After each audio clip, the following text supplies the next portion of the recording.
Então, a gente vai começar o roteiro 4. Então, o que é que a gente vai ver nesse roteiro 4 agora? O que é distribuição física, ramos e atuação da logística e a evolução da logística. O primeiro, o que é distribuição física? A distribuição física se preocupa principalmente com a movimentação de produtos para o cliente. Vale lembrar que não estamos nos referindo ao cliente final.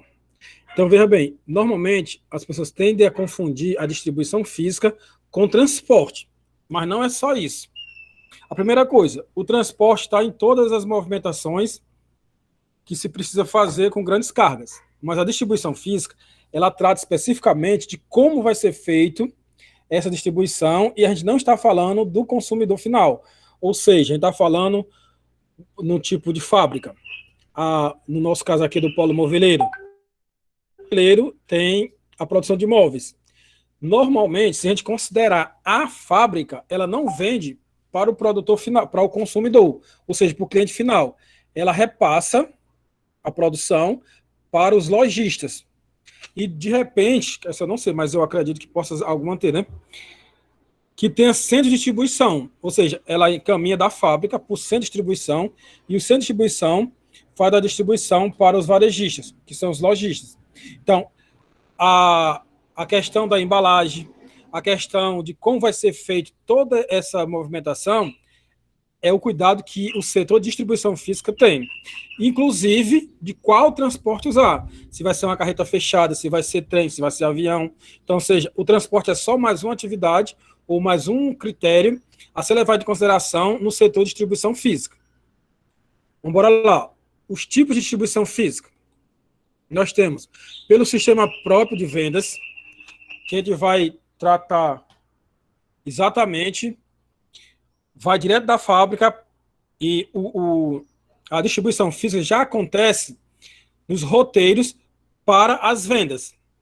Tem um sistema pelo sistema de venda de terceiros, ou seja, a gente vai usar uma empresa, que não é a fabricante, né, para levar a produção até o lojista. Tem também através de agentes representantes comissionados, que eu acho que no caso da realidade do comércio, veja bem, do comércio das fábricas para as lojas, né? Das fábricas de móveis para as lojas. Não é feito, por exemplo, não tem um setor com vendedores na rua ou na Quiris. Normalmente, eles têm um setor comercial que trata com os representantes comissionados deles nas regiões do país e até de outros países. Ou seja, quem faz a venda, que vai entrar em cada loja, vai lá no Magazine Luiza, vai lá na Macavi, oferece o produto, apresenta o catálogo, fecha os pedidos, não é um funcionário da fábrica de móveis, é um representante que faz isso. Aí, no nosso caso aqui, a distribuição física seria feita através dos agentes representantes comissionados. Aí teria essa vertente. E a última aqui é através de distribuidores especializados, que são os operadores logísticos, são donos de transportadoras, donos de caminhões, que eles não trabalham com a parte comercial, eles só levam o produto de um canto para outro, de acordo com a empresa e o lojista precisa. Então, dependendo de como a empresa vai distribuir os seus produtos, vai entrar numa dessas qualidades aqui. Quem pensa isso? A parte da empresa que pensa isso é a parte que vai pensar na distribuição física. Outra coisa que deve levar em consideração é a origem. Então, fatores de origem que influenciam na distribuição física. A produção em ritmo acelerado, ou seja, um exemplo melhor de a gente ver a diferença é no setor de chocolates. Durante todo o ano, a Cacau Show, a Garoto, a Nestlé, tem um sistema de produção e entregar os seus produtos nos seus vendedores, que aí não são os vendedores delas, né? São os parceiros, as lojas, as franquias, os mercantis. Mas, quando chega no período da Páscoa, é diferenciada a produção de chocolate. Então, devido no período da Páscoa ter um aumento do consumo de chocolate, especificamente no modelo específico, que é os ovos de Páscoa, então vai aumentar a velocidade de produção. Isso vai exigir uma distribuição diferenciada dos chocolates, aumentando a carga, se você tiver se você fizer a distribuição baseada numa empresa transportadora, né? Vai aumentar o espaço da carga que você vai usar. Se você se você tem a distribuição própria, de repente vai ter que contratar mais caminhões ou mais motoristas para poder entregar a quantidade que está aumentando naquele período. Então, a produção em ritmo acelerado, ou seja, é um fator de origem, né, na empresa, vai influenciar de como vai ser feita a distribuição física. De repente, a minha empresa consegue entregar todos os meus produtos. Eu tenho funcionários no setor de logística, no setor de distribuição, que faz a entrega durante todo o ano da minha mercadoria. Mas no período da Páscoa, eu tenho que terceirizar. Além dos meus funcionários, eu contrato uma empresa terceirizada especializada em entrega de chocolates. Aí influenciou na origem. Outro também, a produção dentro de um plano industrial esquematizado, que às vezes acontece tem algumas empresas que elas são parceiras. Aí uma empresa, por exemplo, no caso dos móveis, ela faz toda a estrutura do sofá, os estofados, né? A estrutura de madeira, as partes lá de borracha, as partes de metal, e aí manda para outra empresa parceira, que aí vai usar o colchoados, né? Vai botar lá a almofada, ou a espuma, e botar o corine, o pano, sei lá o que eles colocam. Ou seja, aí vai ter que ter é um esquema de distribuição física, né?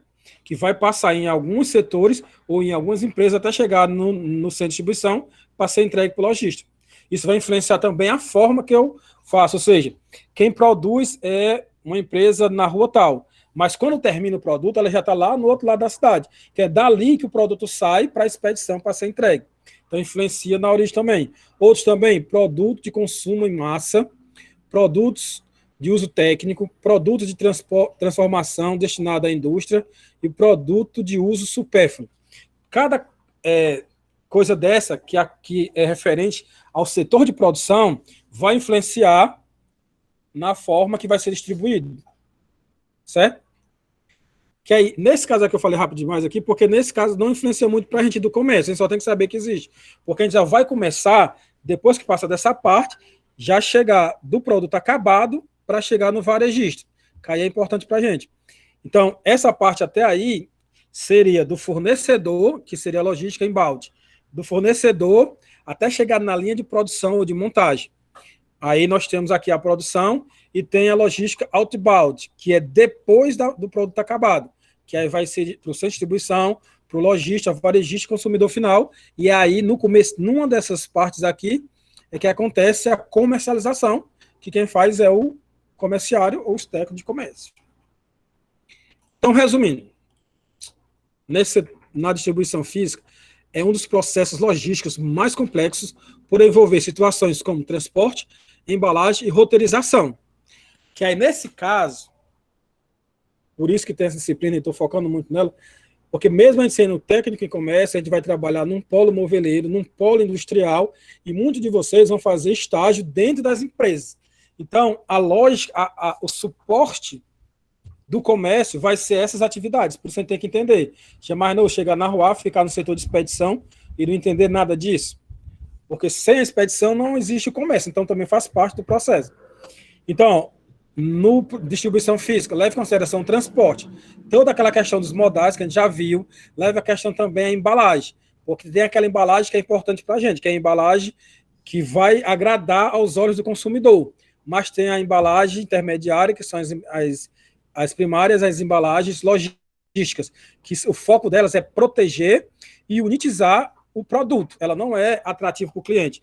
Um exemplo dessa embalagem que já chega no cliente, quando você compra um produto, quando chega na sua casa, chega uma caixa, normalmente amassada, de papelão feio. Aí você abre, aí tem a embalagenzinha bonita, a caixinha do seu celular, com a logomarca da empresa, com o desenho do celular. Então, aquela embalagem que veio no transporte protegendo a caixa do celular, essa aí é a embalagem logística. A pessoa rasga e joga fora. Já a caixinha do celular, bem bonitinha, ela você guarda, né? De repente, se acaba o celular e você ainda tem a caixa. E aquele bichinho de meter lá no buraquinho para botar os chips. E a roteirização, que essa roteirização é importante lá para realmente quem está na logística. que eu acho que na disciplina do Ismael ele fala no PEPS e no EPS, que é o primeiro que entra, é o primeiro que sai, o último que entra, é o último que sai. Você tem que organizar dentro do caminhão. O primeiro que entra vai ficar lá no fundão, né? Mas tem que ser a última entrega. E a primeira entrega, que vai bem no começo aqui na bunda do caminhão, tem que ser a última mercadoria que entra, que é para poder, vai ser a primeira parada. Estão pegando a ideia, né? Então tudo isso é dentro da distribuição.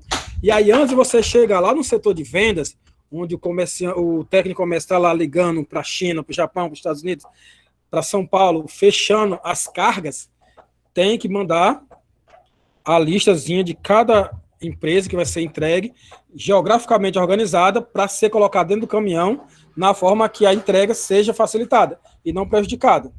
Então, por isso que o comerciante, o técnico de comércio, tem que saber dos processos logísticos para poder passar as informações, que é o lance da informação, né? A integração entre os setores.